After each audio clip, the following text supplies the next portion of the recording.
Welcome to Priya classes. एक बार फिर से आप लोग का स्वागत है प्रिया क्लासेस में।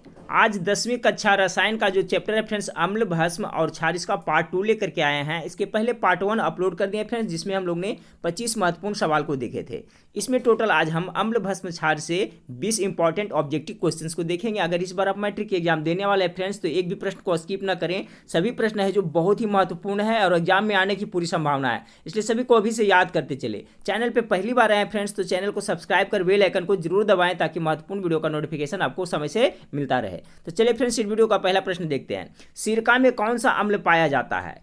गेस करें फ्रेंड्स, गेस करते चलेगा। ऑप्शन ए में टार्टेरिक, बी में ऑक्जेलिक, सी में एसेटिक और डी में सिट्रिक अम्ल। तो फ्रेंड्स, एक ऐसा ट्रिक बताता हूं जिससे आप जिंदगी में कभी नहीं भूलिएगा कि सिरका में कौन सा अम्ल पाया जाता है। तो ट्रिक देखिए क्या है फ्रेंड्स, यहाँ पर लिखा हुआ है क्या, सिर में क्या होता है, टिक होता है फ्रेंड्स। तो देखिए सिर में होता है टिक, यानी सिरका में कौन सा अम्ल पाया जाता है, तो एसेटिक अम्ल। इस तरह से कुछ ट्रिक बैठा ले फ्रेंड्स, जिससे कि आपको कंफ्यूजन ना हो।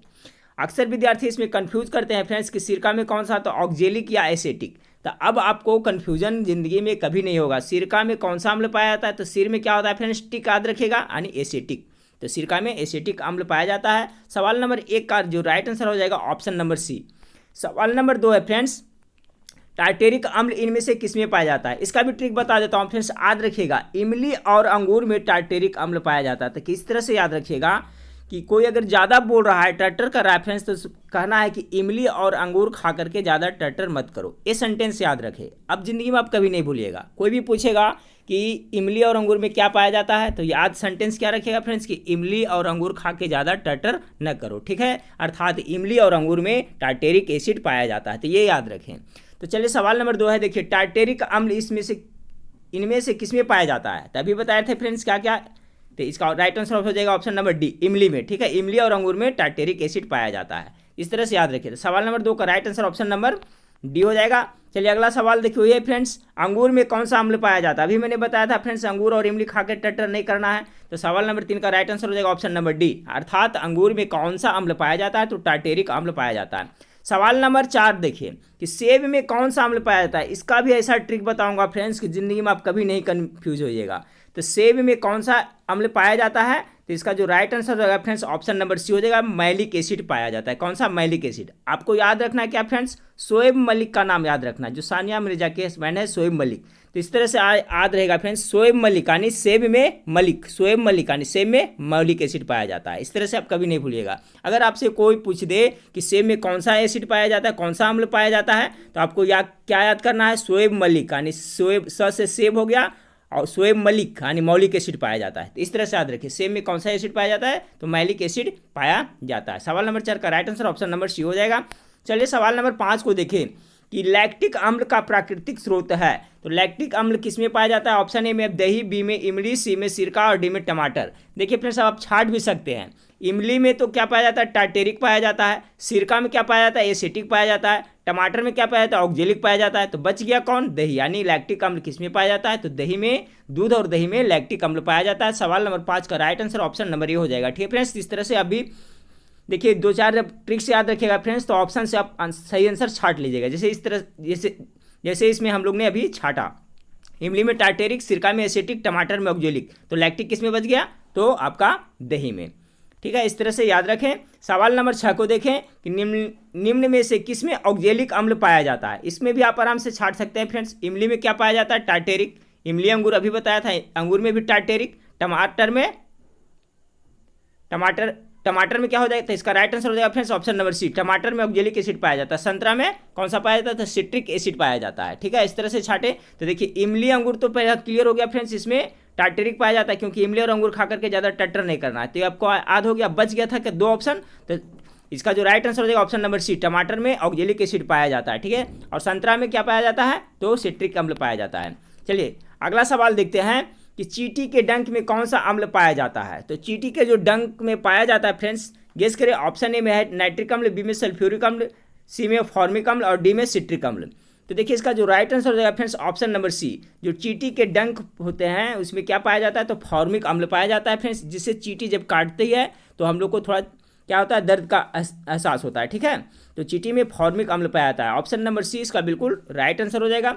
सवाल नंबर 7-8 को देखिए फ्रेंड्स कि सभी अम्लों में पाया जाता है। बहुत ही वीवीआई प्रश्न है, गेस करें कि जितने भी अम्ल होते हैं उसमें क्या पाया जाता है। तो इसका ऑप्शन ए में ऑक्सीजन, बी में हाइड्रोजन, सी में कैल्शियम, डी में नाइट्रोजन।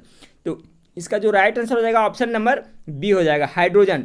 जितने भी प्रकार के अम्ल होते हैं फ्रेंड्स, सभी में आपको हाइड्रोजन पाए जाते हैं। बहुत ही महत्वपूर्ण सवाल है, याद रखिएगा। सवाल नंबर 8 का right answer option number B हो जाएगा। सवाल नंबर 9 को देखें कि हाइड्रोजन युक्त सभी यौगिक होते हैं। तो देखिए अभी मैंने बताया फ्रेंड्स कि सभी अम्ल में क्या पाया जाता है, हाइड्रोजन पाया जाता है। तो जो हाइड्रोजन युक्त सभी यौगिक होंगे क्या हो गए, अम्लीय हो जाएंगे। सवाल नंबर 9 का जो राइट आंसर हो जाएगा फ्रेंड्स ऑप्शन नंबर ए हो जाएगा, अम्लीय। चलिए सवाल नंबर 10 को देखें कि सभी धातु कार्बोनेट एवं हाइड्रोजन कार्बोनेट अम्ल के साथ अभिक्रिया करके बनाते हैं। ये भी महत्वपूर्ण सवाल है फ्रेंड्स कि जितने भी धातु है वो कार्बोनेट एवं हाइड्रोजन कार्बोनेट से सभी धातु कार्बोनेट एवं हाइड्रोजन कार्बोनेट अम्ल के साथ अभिक्रिया करके बनाते हैं। क्या बनाते हैं, तो सवाल नंबर 10 का राइट आंसर हो जाएगा फ्रेंड्स ऑप्शन नंबर डी, आपका सभी बनाते हैं, यानी संगत लवण बनाते हैं, कार्बन डाइऑक्साइड बनाते हैं और जल बनाते हैं। तो सवाल नंबर 10 का जो राइट आंसर हो जाएगा ऑप्शन नंबर डी हो जाएगा। चलिए सवाल नंबर 11 को देखिए। सवाल नंबर 11 है कि दांतों का क्षय प्रारंभ होता है जब। देखिए दांतों का क्षय कब प्रारंभ होता है फ्रेंड्स, जब उसका मुंह का जो पीएच मान होता है कितना से कितना होता है। तो इसका जो राइट आंसर हो जाएगा फ्रेंड्स ऑप्शन नंबर बी हो जाएगा, यानी मुंह का पीएच मान, मुंह का मान यानी पीएच मान 5.5 से कम होने पर, ठीक है। यानी जब 5.5 से आपका मुंह का पीएच मान घट जाएगा फ्रेंड्स, तो अब हमारे दांतों का क्षय होने लगता है। क्योंकि 7 से कम होता है तो क्या होता है, अम्लीय होता है, ठीक फ्रेंड्स। तो अम्लीय होने पर ही हमारे दांतों का क्षरण होने लगता है।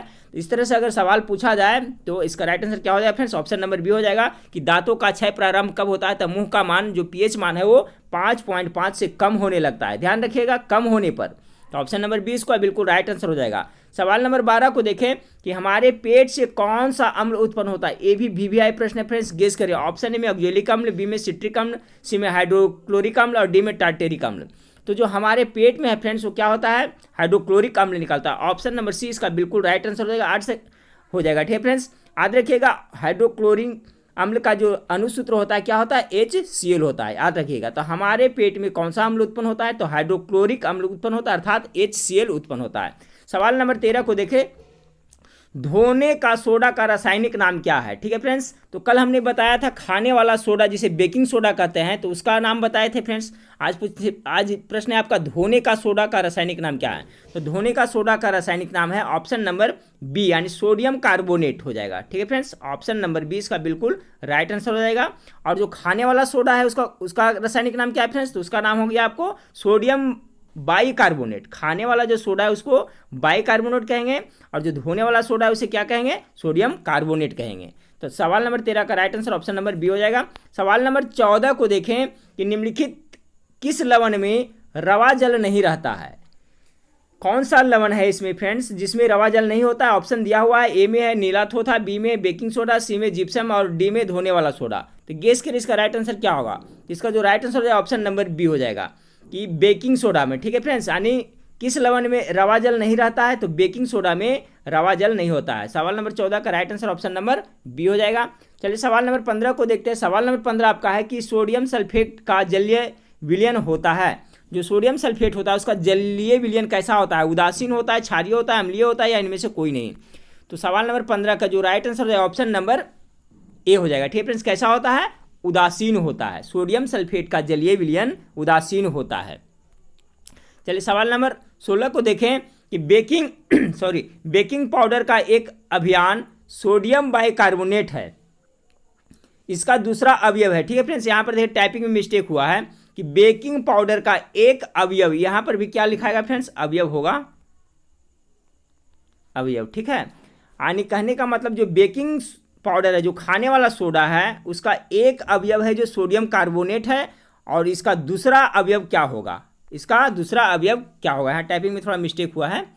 तो जो खाने वाला सोडा है उसका एक अवयव का नाम क्या है फ्रेंड्स, सोडियम बाइकार्बोनेट। दूसरा अवयव क्या होगा, तो इसका जो राइट आंसर हो जाएगा फ्रेंड्स ऑप्शन नंबर सी हो जाएगा, टार्टेरिक अम्ल हो जाएगा। सवाल नंबर 16 का right answer option number C हो जाएगा। कहने का मतलब जो बेकिंग सोडा है यानी खाने वाला सोडा है उसका निर्माण किससे होता है, तो सोडियम बाइकार्बोनेट और टार्टेरिक अम्ल को मिलाने से खाने वाला सोडा बनता है, याद रखिएगा फ्रेंड्स। तो जो बेकिंग पाउडर है खाने वाला सोडा, इसका एक अवयव आपका सोडियम बाइकार्बोनेट हो गया और दूसरा अवयव क्या हो गया, टार्टेरिक अम्ल हो गया। तो ऑप्शन नंबर सी इसका बिल्कुल राइट आंसर हो जाएगा।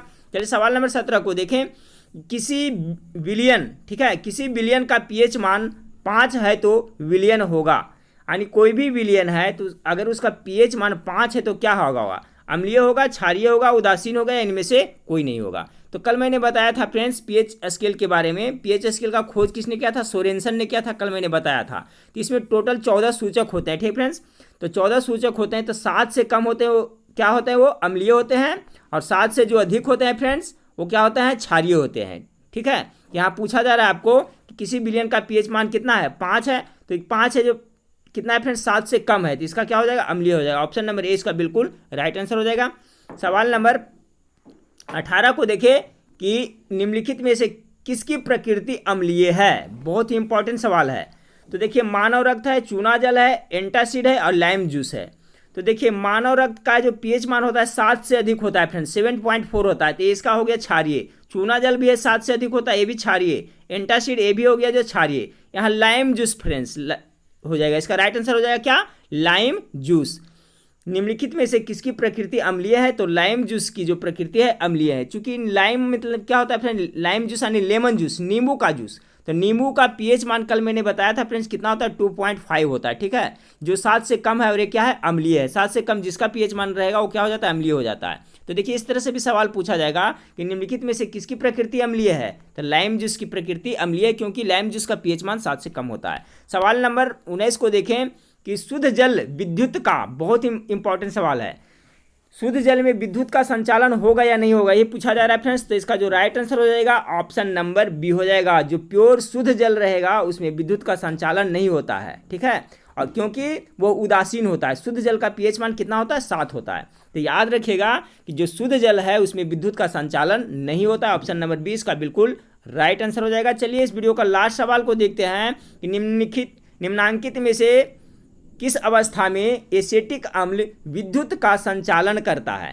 एसिटिक अम्ल फ्रेंड्स अभी मैंने बताया था किस में पाया जाता है, तो आप लोग को याद हो गया होगा। एसिटिक अम्ल किस में, सिरमेटिक होता है, यानी सिरका में एसिटिक अम्ल पाया जाता है। ठीक है, तो निम्नांकित में से किस अवस्था में जो एसिटिक अम्ल है विद्युत का संचालन करता है, तो कौन सा अवस्था में रहेगा, तो इसका जो राइट आंसर होगा फ्रेंड्स ऑप्शन नंबर बी हो जाएगा।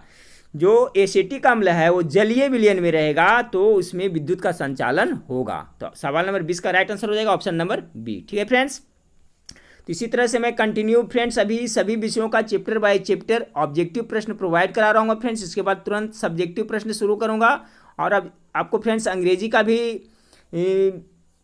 ऑब्जेक्टिव और सब्जेक्टिव में कराऊंगा फ्रेंड्स, उसके साथ में मैथ का भी कराऊंगा। ठीक है फ्रेंड्स, तो अभी सभी विषयों का मैं करा रहा हूं फ्रेंड्स, तो सभी को अभी से देखते चलें, सभी को याद करते चलें। वीडियो अच्छा लगे तो लाइक कर दीजिएगा। नेक्स्ट वीडियो में फिर मिलते हैं, देखने के लिए थैंक यू, धन्यवाद।